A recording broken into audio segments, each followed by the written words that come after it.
This is what we're up against, isn't it, ladies and gentlemen? We don't get the service. I rang up the railway station, Piccadilly. I said, what time does the next train go to Glasgow? He said, look it up online. I mean, how dangerous is that, eh?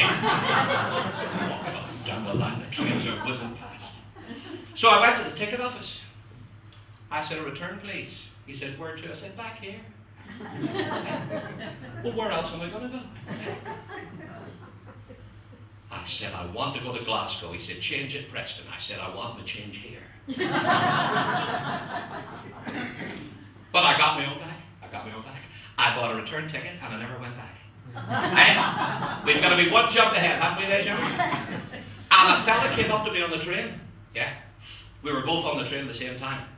He was here and I was there. I do all my own sound effects.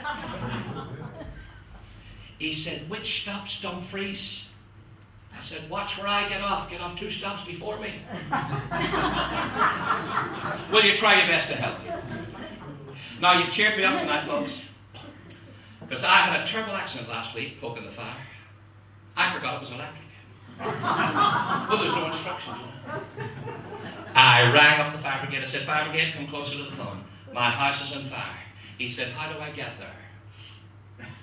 I said, well, you've got a fire engine, haven't you? He said, no, which house is it? I said, you can't miss it, it's the one on fire. I said, I'll keep it going till you get here. This is what we're up against, isn't it, ladies and gentlemen? I went to Trafford Park the other day, you know that lovely shop. Isn't that a beautiful shopping centre, Trafford Park, ladies and gentlemen, isn't it? Do you know the day I went, there was a power cut. All the electricity went off. The whole place was plunged into darkness. Nothing moved. I was stood in the escalator for 4.5 hours. Wouldn't budge. And this fella shouts up, hey you, why don't you walk down? I said, because I'm supposed to be going up. I mean, what sort of a question? A fella knocked my door the other day. He said, I'm your next door neighbour. I said, that's funny, I haven't moved anywhere. Eh? Well, who are these people at your doorstep, eh? And that night he came into my house. Pat, close the door again. He came in the back door. I was facing the front door. That's him tapping me on the shoulder. Well, it's my hand doing the pressure. But it's identical. He said, how many rolls of wallpaper did you take to do your living room? I said, 12. He was in a week later. He said, I've got 2 rolls left over. I said, so have I. I mean, you're trying your best to help people. He ran into my house one morning. He said, I was going to the newspaper shop and your dog went for me. I said, well, he's never went to the newspaper shop for me. I wish he would go. He said, didn't I see you standing in a field all on your own for 6 hours? I said, next door neighbour, you did. I was trying to get an OBE. He said, how do you mean? I said, I read in the newspaper, you get an OBE if you're outstanding in your field.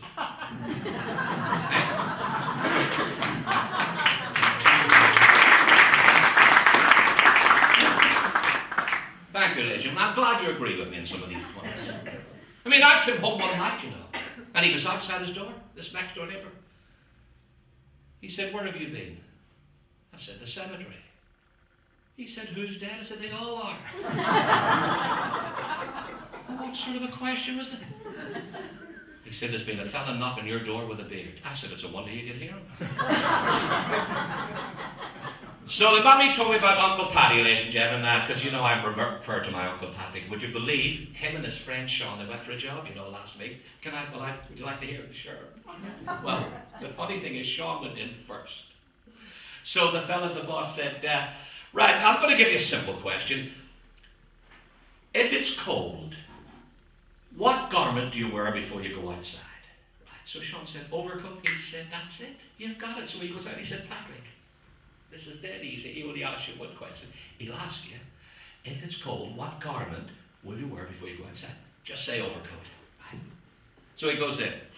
The fellow said, right, what garment would you wear outside when it's cold? He said, an overcoat. He said, right, now there's 2 questions now. We thought that was a bit easy. Give me a sentence with the word fascinate in it.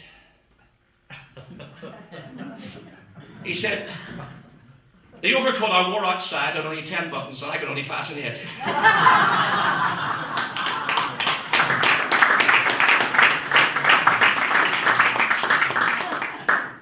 I must have told you this. My Uncle Patrick in the taxi in Liverpool, and the taxi driver said, do you know what a conundrum is, Pat? He said, no. He said, listen, brothers and sisters, I have none, but that man's father is my father's son. Who is it? He said, I don't know. The taxi driver said, it's me. So he goes home, right? Belfast, into the pub up to Sean. Sean, do you know what a riddle is, right? He said, no. He said, brothers and sisters, I have none, but that man's father is my father's son. Who is it? Sean said, is it yourself? He said, no, it's a taxi driver in Liverpool. Which leads me actually to that little song, ladies and gentlemen, because we've got lots of guests today, and a little number from my little Irish CD. And this is about an immigrant like myself, comes across, and I always empathise when people come to a new country. And people make them really at home, but this boy does really, really well. This family brings him in, and then when they fall in hard times, it's payback time. It's called Hey Maggie. Hey, hey, hey, hey, Maggie. All right, we'll do it again. Don't worry. Do it. Yeah, I've set it up again. I can talk about it anyway. What happens is...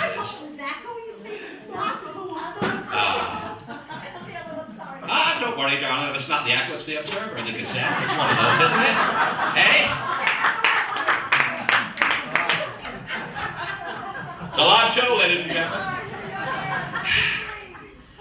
That's the one.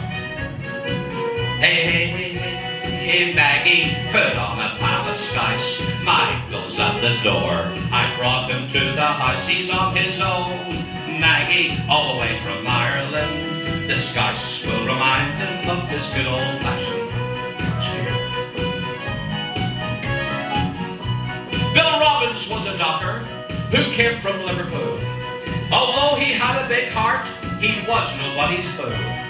His wife was always ready when he brought a stranger home, and one such person was a young man from Athlone. Michael Corr was handsome, 22 tall and thin, and he won their family over with his great big Irish grin. He only had the clothes he stood in. He didn't have 2 pennies to rub, but they sat him on the table and they filled him up with grub. Hey, hey, hey, hey, Maggie, put on a pile of spice. Michael's at the door. We brought him to the house. He's on his own. Maggie, all the way from Ireland too. The scouse will remind him of his good old Irish Jew. Now Michael took the back room while he stood in their abode. By night he went to college, and by day he dug the road. He rose to own his own company, his name upon a crane. Bill said, there it is, Maggie, as they travelled on the train. He turned up in a big posh car and introduced him to his spouse. And then he said, hey, Ma, would you have a moon next to Scouse? Bill leaped across and whispered, Michael, you're worth a mint. He said, Mr. Robbins, I'm just a grateful immigrant. Hey, hey, hey, hey, Maggie, put on a pile of Scouse. Michael's at the door. I brought him to the house. He's on his own. Maggie, all the way from Ireland too. The Scouse will remind him of his good old Irish Jew. Then tragedy struck the Robbins. Bill had a stroke. Maggie went out to work just to stop them growing broke. Then one day a letter arrived. Maggie opened it and said, that's funny. It doesn't say who it's from, but it contains a lot of money. Their fortunes changed from that day. Bill gradually got better, and every now and then they'd get another letter. They both knew who sent it. Maggie's eyes always had a glint. She'd hold one up and shout, it's from that grateful immigrant. Hey, hey, hey, hey, Maggie, put on a pile of Scouse. Michael's at the door. I brought him to the house. He's on his own. Maggie, all the way from Ireland too. The Scouts will remind him of his good old Irish Jew. The Scouts will remind him of his good